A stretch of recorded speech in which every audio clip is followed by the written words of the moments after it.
one of the best to do it, one of my favorite big girls to watch operate, a veteran in the game. Marcus, we absolutely, at all costs, must protect our queen, Miss Mimi Collins. What's going on, Mimi? How you doing, sis? I'm doing good. How are you? Thank you for having me. Oh, thank you for coming through, and especially coming through after you guys' big win on Sunday against UConn. I was telling you before, you played such a strong game as you usually do. But Mhm. I'm impressed with with a few things about your team that I can't wait to kind of ask you about. But tell us about what the mentality was going into the UConn game, and kind of recap it for us. What was the game like? You guys put up 92. Yeah, you guys are looking pretty serious. So talk to Yeah. us about what that game was like for you guys going in. We walked in as a team. Well, first of all, we had it on our minds like right after Charlotte. Like as soon as the buzzer went off, it was like UConn, and we just said as a team and as players like that we're the underdogs. Like don't ever forget that. Like you're an underdog, so it's like you don't have nothing to lose. Like I know we have high goals for each other. I know we want to win this. I know we're very determined. I know we have all the pieces to win this, but we're the underdogs. I mean, we're the underdogs. We have nothing to lose. So we were just going in like give everything you got. If there's a 50-50 ball, it better be yours. And so like that's just how we played it. That's how we played on the glass cuz we out rebounded them by 12. So it was just like we just came in and was like, this is us. So, and we just try to show that toughness, show that we could defend and share the ball, and we got it done. For you, was the Elite Eight game from last year, double overtime, was that in your mind at all? No, it was the last year's game because I wasn't a part of that. I was at Maryland.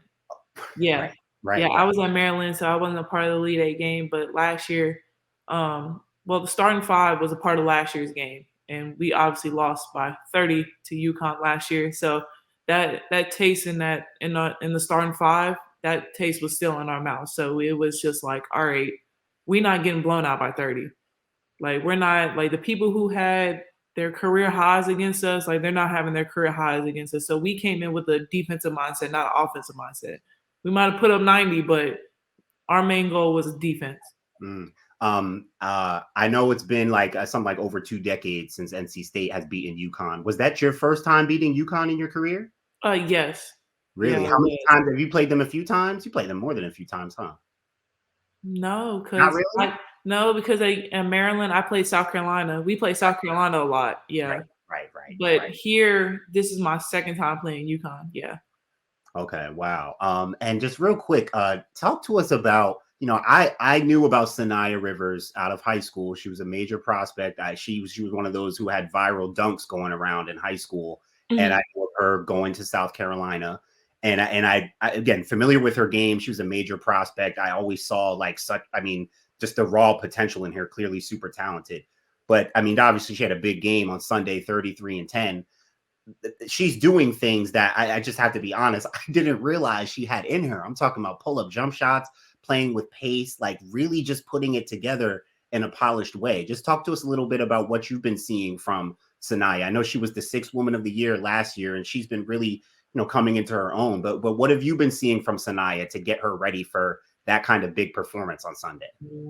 I've been seeing the growth in her. I've been knowing Sanaya since like because I hosted her visit when she was at Maryland. So it was like, Wow. yeah, and we're roommates here at NC State. So it's just like knowing her and seeing her growth, her personality, like on and off the court. She's just free. Wow. And it's just like you see her, you know how you see a lot of times in practice, it's like you see her overall game in practice, and then a lot of times it's not able to be shown in games, but that game it was like, okay, like when she came off the first ball screen and she got it that easy, it was like, okay, like this is yours. Then when she got it three times in a row, it was like, yeah, like they can't guard this ball screen. And especially like we went into games and even like down the stretch, like we ran, I don't know when you watched the game, we had a 5 minute segment where we ran the same play. We ran fists and you couldn't stop it. Like you couldn't stop Sanaya because it's like you got hit by the screen. And it's like, if you got hit by the screen, you had Sanaya coming downhill, going against a 5. Then it's like, okay, then you got the guard switched on me. And then it's like, and then and then the backside guard helps. Then you got Isaiah James in the corner. So it was like, pick your poison in this play. So, but to see her overall growth in her overall game and see how free and how she's able to use every tool that she has, it's a beautiful thing to see. Mimi, you've played with, obviously not including the players you're playing with right now in NC State, but you've played with a lot of great players over the course of your career from high school to you were on. Me and Martin were talking about this the other day, how the year you came out where you was a McDonald's All-American, that was a great year. There was a lot of talent that year. Obviously, you played at Tennessee, you played at Maryland, now you're here at NC State. Who have been some of your favorite players to play with so far at this point in your career? Ooh, that's tough. Cause like I've been around. I would say that's kind of tough because like you said, 2018, that class was full of pros. Like you look at now, like all of them are in the WNBA right now. So it's like if you want to talk about WNBA, then I would say that 2018 class to play with, like Shakira Austin, Charlie Collier, all of them. I would say that class for you when you talk about the W. Even in college, like I played with Shakira Austin, Kyla Charles.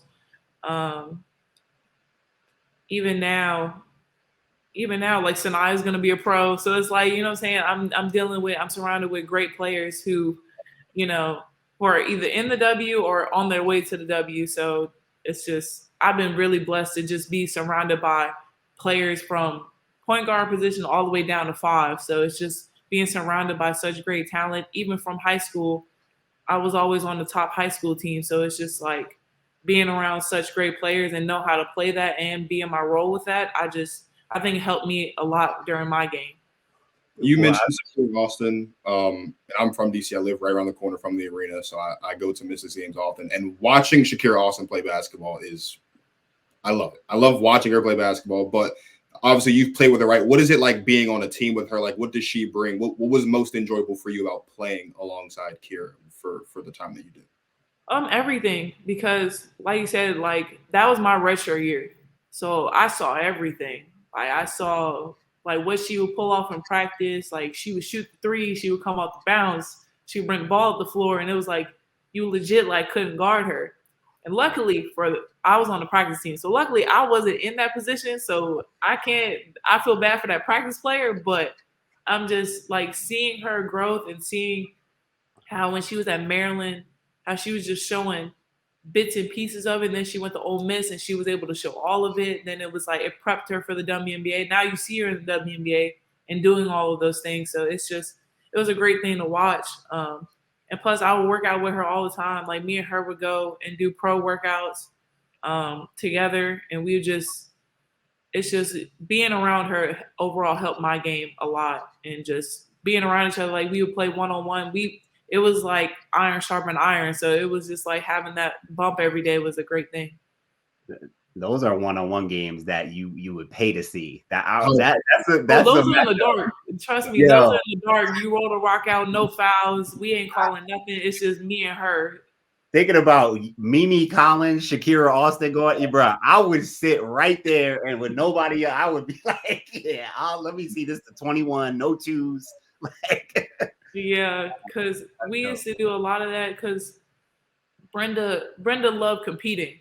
Like that was Brenda's main thing. And I was a redshirt, so I couldn't, be on the court for all of that time. So it was like, whenever Shakira, Kyla, all of them wanted extra work, that was my beat up time. That was like okay, I get to compete against these people who are about to declare, and like I get to see where my game's at and see how what I need to do to work on my game and to stretch that. Mimi, you say how blessed you are to have played with so many great players. The kind of player that you are, not just your skill set and your versatility, but just your IQ. Players have been blessed to play with you as well. Let me just get that out the way. But in terms of your versatility, like I want to talk about, Steve, when I first saw you was at Maryland. I want to talk about Maryland a little bit. And I really want to know. I want to hear from you because I've heard different players. You know, Diamond kind of spoke on a little bit. Angel has spoken on her time at Maryland, whatever. You know, that team, I felt like that was one of the best teams I've ever seen. I remember watching y'all play at Rutgers, and I'm looking. I know Diamond Miller. I covered Diamond in high school. I'm familiar with Angel. I'm watching, and I didn't really. I knew of your name, but I didn't know much about your game. Mimi comes in, 6'3" forward comes in. She goes like 3 for 5 from 3, right? Scoring inside out, banging on the boards. I'm like, y'all about to lose by 50. This team is ridiculous. And I know you guys went far. You came up short a couple years, but talk to us a little bit about your Maryland experience and just that team and that group, and just what you remember from playing with that team. Unstoppable, because Brenda ran a pro offense. She ran the WNBA sets. So you're in a pro offense. So she treats you like a pro. So it was able, and also you had Ashley at the 1. You had Diamond Miller at the 2. You had Ashley at the 1, Katie Benson at the 2. Katie Benson. From 3. Then you had Diamond Miller at the 3. You had Chloe Bibby at the 4. You had me at the 5. So Brenda was running a 5 out, and it was like, okay, how can you guard this? Yeah. So it's like, if you're a slow big, you got to come and guard me on the perimeter.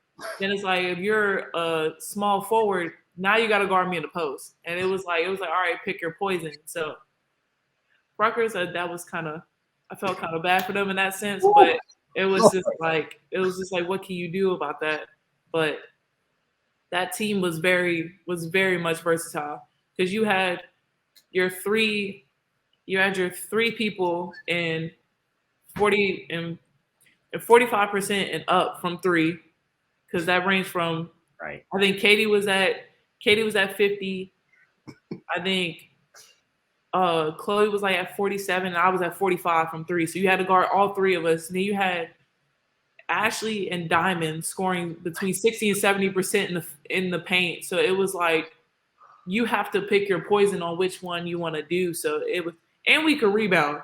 People thought like, oh, we're small, like we don't have no true center. And it was like, all right, but we broke records though. We broke the NBA record for most scoring, even in college. So it was like, all right, you say we can't rebound, but like, you know what I'm saying, the stats show up for it. So just seeing that team and just how versatile we are, and then adding Angel onto it, it was just like, now really pick your poison. And so it was just that those 2 years were a good 2 years. We were talking about Angel a little bit earlier. What can you tell us just from playing with Angel? Like any memories, stories, experiences, like especially with obviously more people knowing about her now and whatnot. But what can you tell us from your experience having played with her? Competitive. Like no matter what, like she loves to compete. And Brenda had a lot of competitive drills. Like Brenda, there was no drill that was just like, all right, like if you win, cool. Like nah, like everything was a competitive drill. So it was just to see her compete every single time and see her rebounding, like what you guys see, like that's her skill set. That's what I saw every single day in practice. She's gonna rebound, she's gonna take it coast to coast. She's gonna bang. And the thing that I love, like at Maryland, like we were allowed to talk trash. So it's like what you see, like her personality that is now in public, like that was what you saw if you went to our practice. That's what you saw every day. Is us going at each other, because it's to compete, it's the love of the game. Like I like what she said when she was like, I'm not being mean to nobody, I'm not being disrespectful to nobody. It's just we're competing. It's just the love and the passion that we have for the game. It's like there's no disrespect, because we all shake hands, we all love each other, we all hang out and go to dinner if we see each other in the summer. So it's just like those type of competing mindset is just showing the passion that she has for the game. That's real, yo. And I love you said that, because it's like, we just naturally in sports and in life. Like, it's always heroes and villains and good and bad and this versus that. And you just assume, especially the optics of the national championship, right? The casual fan might look at that and think, oh, Angel hates Kate. Angel and Caitlyn are like sworn enemies. They don't like each other. They hate each other. Angel, every chance he gets, she's like, man, I love me some Caitlyn. I love her. Like, yeah, they don't know that us athletes hang out with us athletes. Like they don't think that. They think that like, oh, we get on the court and we talk smack to each other. It's like, I saw her the other day. We just got lunch. Like, you know what I'm saying? Like, it's just like they don't see that part. They only see what's on the court, which I understand. But I'm like I'm saying, like athletes love athletes. So, and it's like we all get along. There's no hard feelings about that. It's just like we just love to compete and have a whole bunch of passion for it. So, Mimi, you mentioned earlier that you've played with a lot of different players. You've played on a lot of different teams. Your basketball journey has been a very unique one in that sense. And when Martin and I were, kind of getting together and kind of figuring out, what we're going to talk about tonight, one of the things that we noticed was on your profile on NC State's website, they mentioned that they recruited you out of high school. Is there at the time, was there a reason why you didn't want to go, like why you didn't pick NC State then? And then what kind of led to you wanting to come to NC State now? Oh yeah. Well, Tennessee was always my dream school because when I was younger, Pat Summitt offered me before she obviously took the coaching job down. So Pat Summitt was always my go-to. Like once I got that offer, like in my mind, I wanted to commit on the spot once I saw her face. But that was always my dream school. But also looking at NC State, at the time, NC State had a lot of bigs.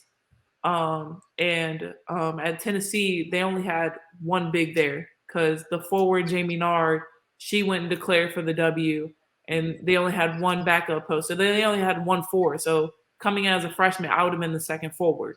So that's why I did it. I did it for opportunity to be able to play on that stage.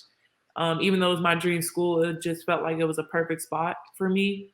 But yeah, NC State had a lot of bigs. Even the second time around when it was like for the Maryland piece, because Coach Moore still reached out and it was like, sorry, but you still have 3 bigs. Like, you know what I'm saying? He still had a lot of bigs. So it was like, how could that work for me? And then coming in third time the charm, obviously he didn't have a lot of bigs. The situation felt right for me. The team felt right for me. I just love how they gelled together. I love like the family atmosphere, the environment, how much connected they were as a team. The sets that he ran similar sets that were to Maryland and for at Tennessee. His is a little more traditional. I know Brenda's is a little bit more freestyle, but they're similar sets when you talk about ball screens and everything else. So I'm technically still in a pro system. So it was like an easy transition for me. Mimi, your dad played, correct? Yes. How much of a role did he play in helping you become the player you are? A big one. Like I would say really, really huge because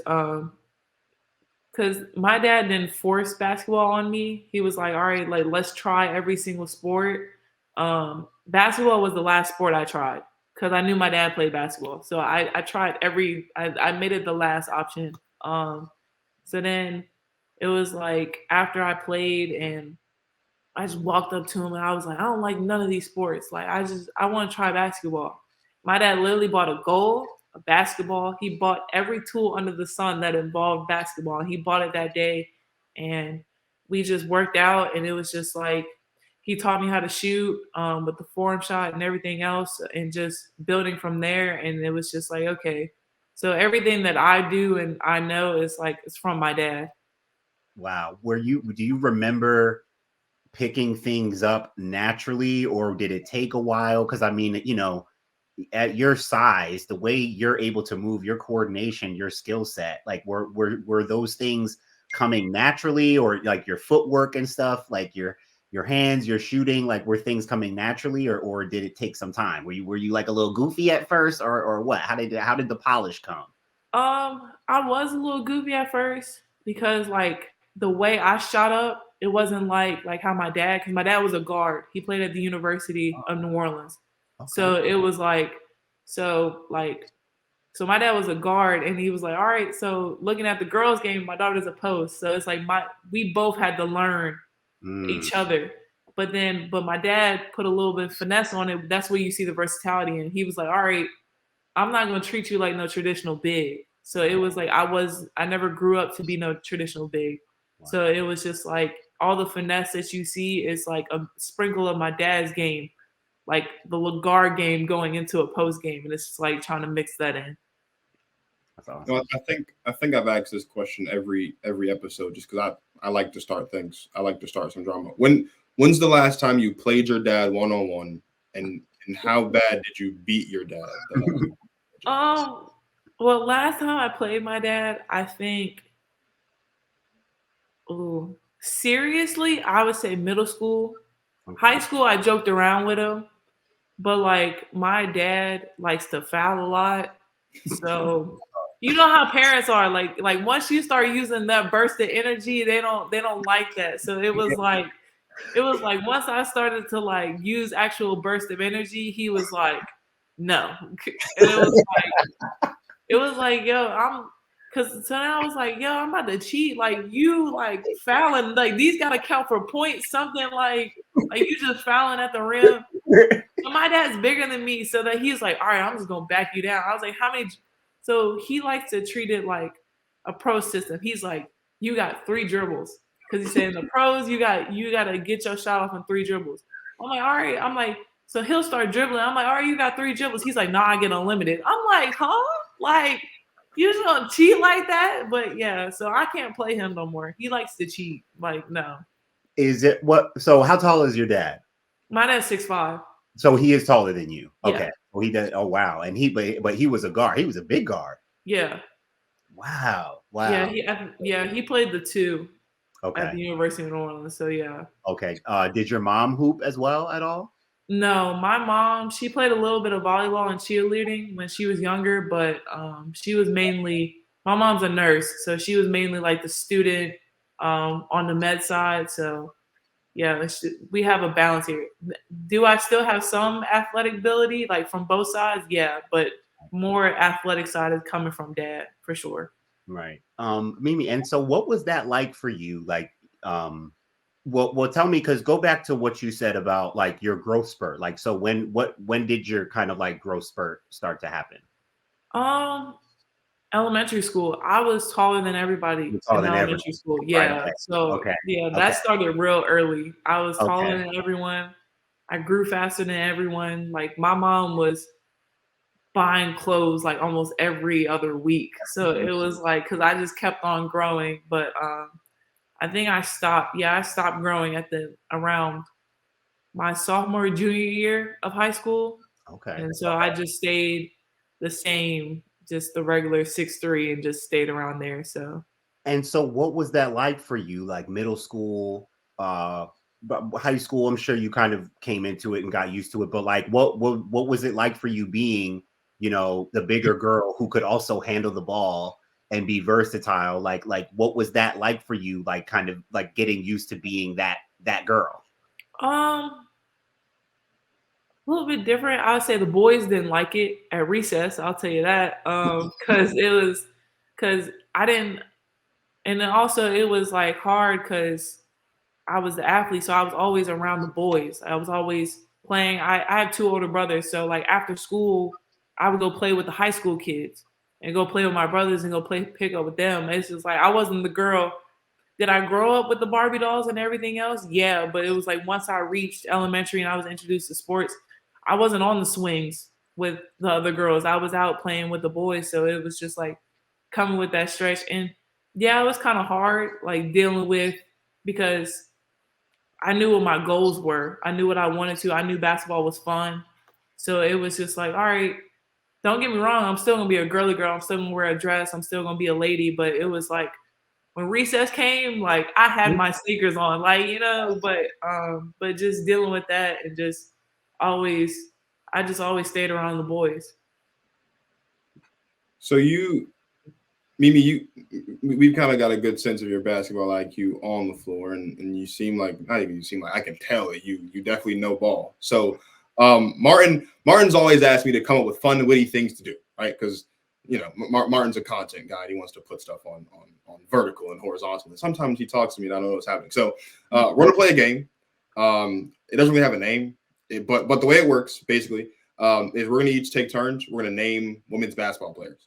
But the player that you name, their first name has to start with the same initial as the last name of the person that I say, right? So, for example, if I start and I say Mimi Collins, you would have to say something like Candace Parker. And then Martin would have to say a player whose name start with P, and it would just keep going like that. We're going to see how many players we can name before someone runs out. I know I'm going to be the first person to run out, but really for me, this is for the two of you. I'm just here. I'm just here for fun. So it's the first letter of the last name. I got to start with the first letter. Okay. All right. I'm gonna start because I want to get my part out the way real quick. So I'm gonna say Candace Parker. Dang, you gonna start with a P? That's what I'm saying. That's kind of hard for a P.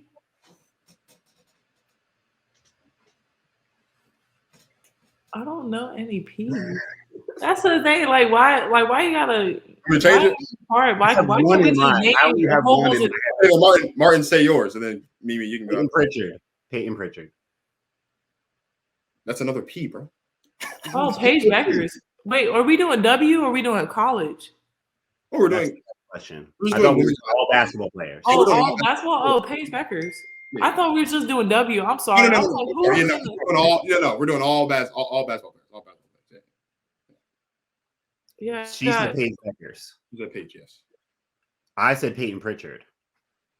Well, no, you're gonna do. We got Pamela McGee. You're gonna do off of B. Oh, so we're going. Yeah, we're going in the order of the screen. You said to say mine, and I said mine. So I thought mine counted. Because Mimi was confused, so I thought that's okay. Brian Scalabrine. Brian Scalabrine. Skylar Diggins Smith. That's weird. Dang, why am I going blank? Oh, Shakira Austin. You should be thinking your teammates. You should have a cheat code. Angel Reese. Renee Montgomery.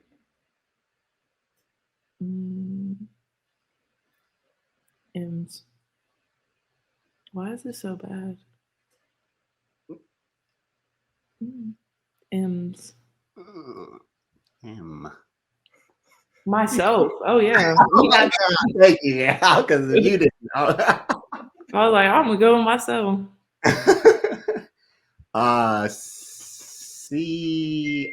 Charlie Collier, your former teammate.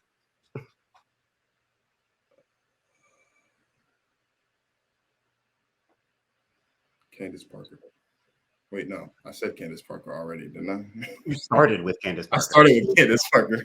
yeah.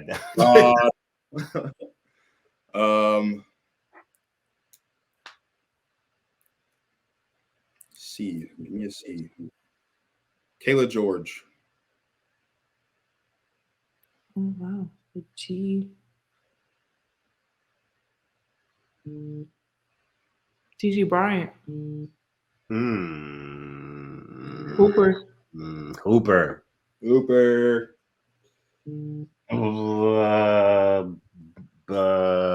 I just try to say whatever comes to mind and then just make it up as I go. Bismack Biyombo.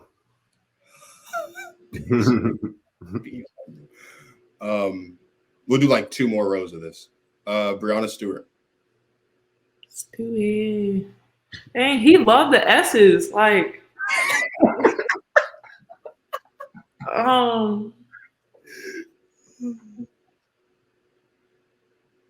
he already said Skylar.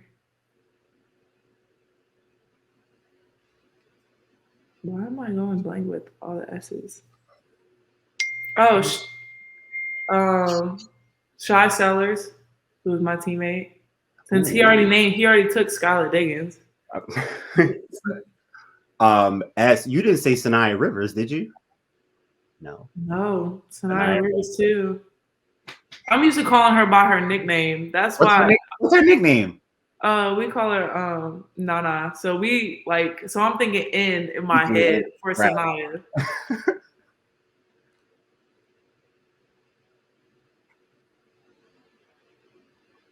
So if you want to go Sanaya Rivers, you gotta go to R. Richard Jefferson. Oh.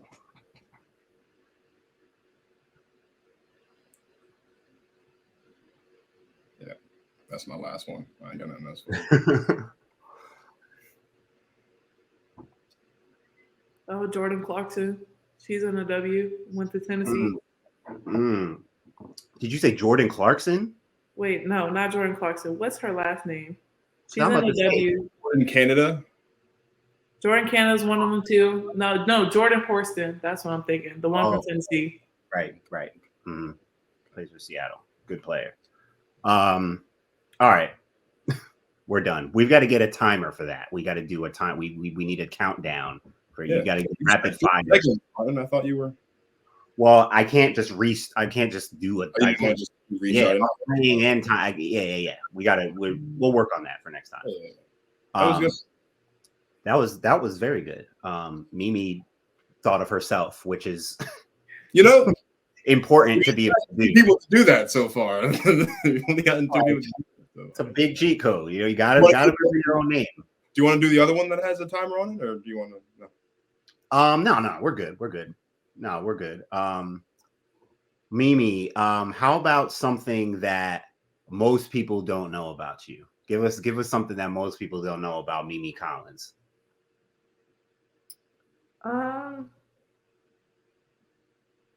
It's kind of hard because the way I play is similar to my personality. Just very blunt, honest, open, passionate. Love the game. I would say I'm very chill, relaxed. I enjoy family time more than anything.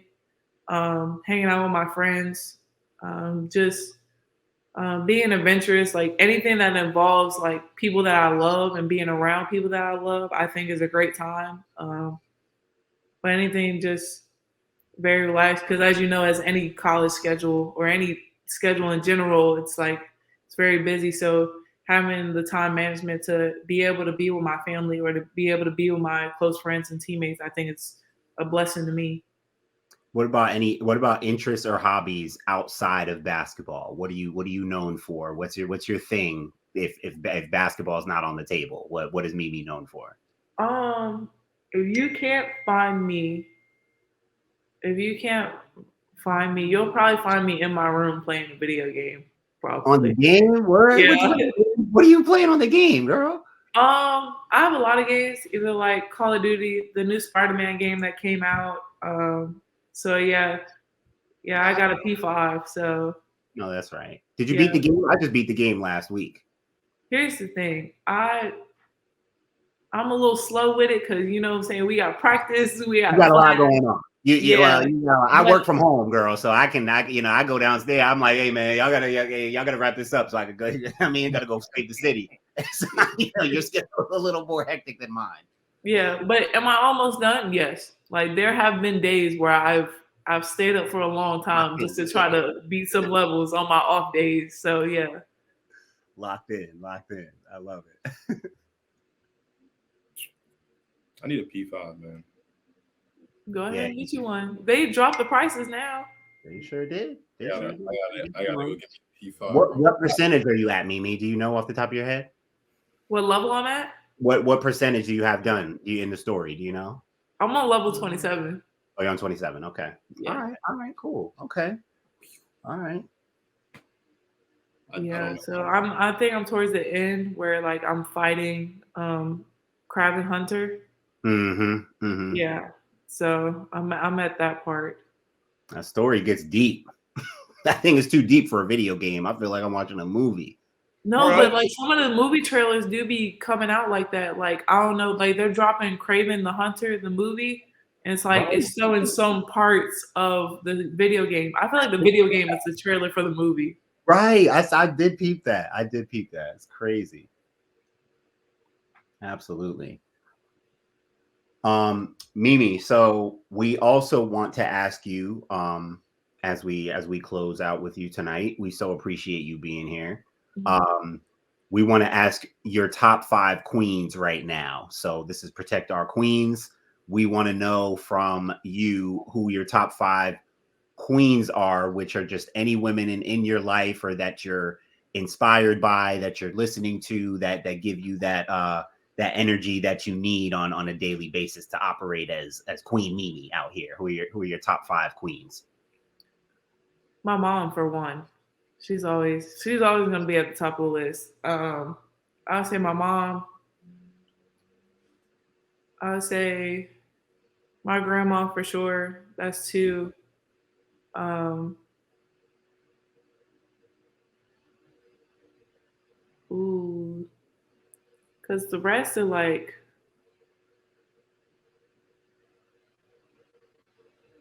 I would say Alyssa Thomas, because I talked to her when I was at Maryland, and I got to scrimmage with her, like play with her, um, and she gave me like advice on the W and everything else.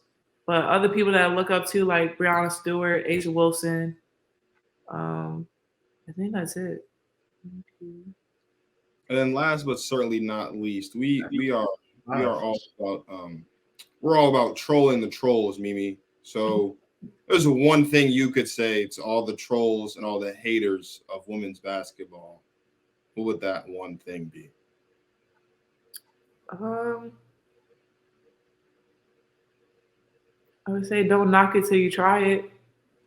Like everybody thinks that, you know, like women's basketball can't do this, women's basketball can't do that. And then sometimes it'd be fans like, well, not here at NC State because we have a great fan base, but like even in the world, like if they came to a rec and we showed up to the rec, it's like, all right, come play with us. That's our thing. It's just like, you know what I'm saying? Because a lot of people say that even like on the men's side, like people say like, oh well, he can't do this, he can't shoot, he can't do this, and it's like, all right, be on his level. Come play, come step on the court and come lace up with him, and then try to guard him.